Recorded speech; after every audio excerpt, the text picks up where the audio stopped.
I love old pubs where you feel like you're walking into a spaghetti western. Hi everyone, Steve Elliott here with another video. This time I'm doing something a little bit different. I'm using Procreate 4, but I'm steering away from the oil paintings that I've been doing. I've done quite a few of those. I wanted to try something different. So this time I'm using the Soft Pastel brush. And I use that extensively through the whole of this painting, or drawing I suppose. So I set up the brush with a soft pastel, I set up the eraser as a soft pastel, and I set up the smudge tool as a soft pastel. This painting I call the Philosopher because I do like frequenting old pubs, sort of town pubs or little village pubs that they've not had a makeover, they're not shiny and polished, they are quite often run down, they sell really nice beer, and you will always find in these pubs an older character who has lived and is sitting there waiting to tell you a story, or philosophise on the world, or put the world to right. Not I'm saying this gentleman wants to put the world to right, I'm not saying that at all. This guy is actually, I find him really interesting and has a lot of stories to tell you, and I just like mixing with old people and hearing the stories that they know and the life that they've lived, and I thought it would be a cool subject to do. So this is it. This is my take on the Philosopher, and you will find gentlemen like this in any drinking house, certainly in the UK, and I guess in other countries too. This is, as I say, a pastel drawing. I wanted to move away from the oils for this one. So I started off with a white canvas, and I was blocking in colour, and I thought, hang on a minute, who actually uses pastel pencils on white paper? You don't, you just don't do that. So I went in and changed the background colour of the paper very early on to a grey, a sort of a neutral grey, and then after that I had to start using lighter coloured pastels just to get in some of the highlights from the off, just to sort of give me an idea where I'm going. I do what I always do when I'm painting, and that is get as much of the paper or canvas covered as quickly as I can. That eliminates the fear of destroying a virgin bit of paper. I can't work on sort of one area at a time, then move on to another clean piece of canvas or paper and keep doing that. I like to just get something over the old sheet, then I'm not worried so much that I'm going to mess up on a nice clean piece of paper. I used layers quite a lot in this one, much more than I do so with the oil paintings. So I creating layers all the time, and I got the first layer on. I did lock that layer down actually, just as I would with the oil painting, because I didn't want to go back into that and start drawing up into it once I'd finished that. I did like the pastel brush. I thought it was quite nice. I'm not so sure about the effect that you can see the tooth of the paper in the brush where you've used it, but not on the clean paper.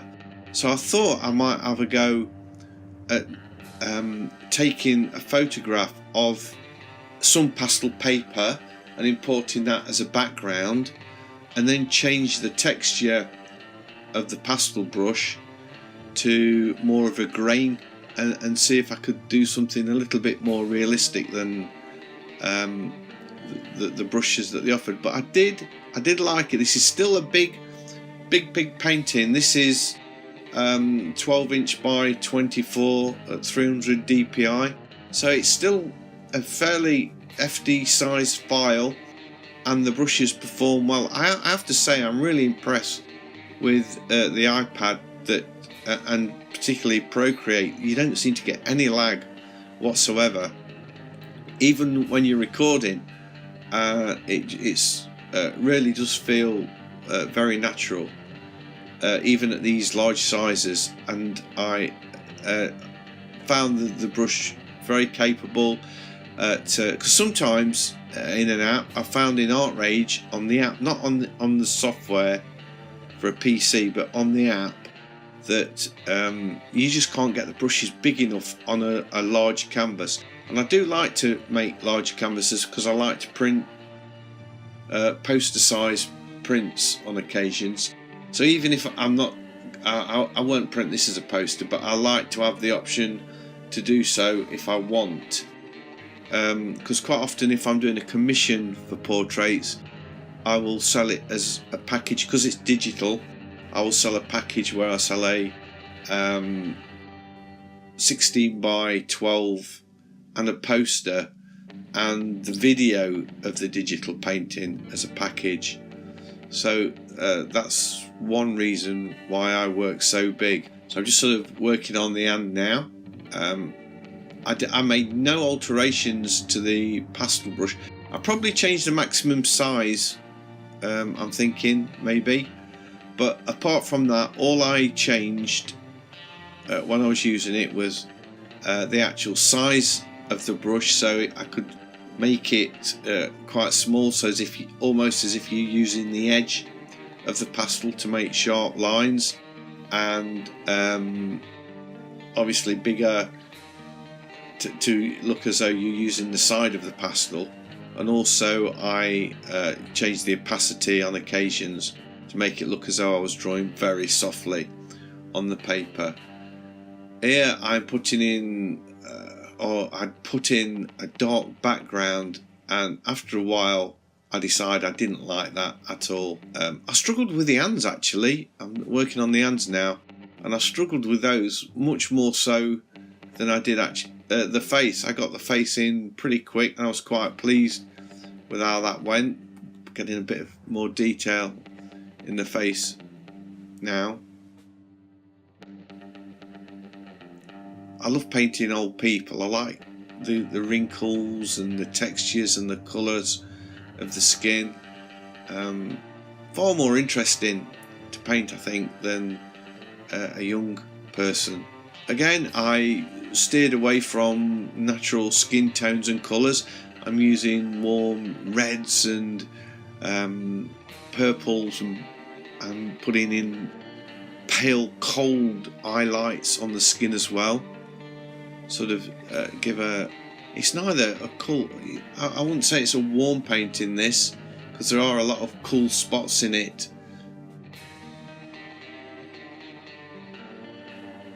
I suppose the face is quite warm really, and it certainly pops out from the greyed off background. As you can see, I've used a lot more grey colours than I have done in previous paintings where I went for a really bold, bright palette. I've kept the bold colours strictly to the face really, and just used the cooler colours in the background. And having said that, there we go, I put a little bit of warm into the background. I did struggle with the background a little bit, and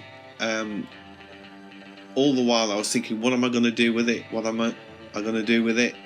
While I'm working on the clothes, I've added some of the other colours into the clothes now to tie that into the painting a little bit more. And here I think I just slightly resize it a little bit, just lift the guy up, and then I'm going to go in and work on the background. No, not yet. I'm doing the zipper on his sweater, a little bit more detail, and still adding the detail. I'm waiting for it to come into the background. Here we go. I put it in really dark. I wanted to make him pop a little bit, and I put in a sort of a shelf behind him, that he could be leaning up against in the pub, and then I softened off the colours. And that is it. So thank you for watching. I hope you've enjoyed this video. If you have, a big thumbs up would be really appreciated, and if you're new to the channel, please consider subscribing. I've got lots more content to share with you. Bye.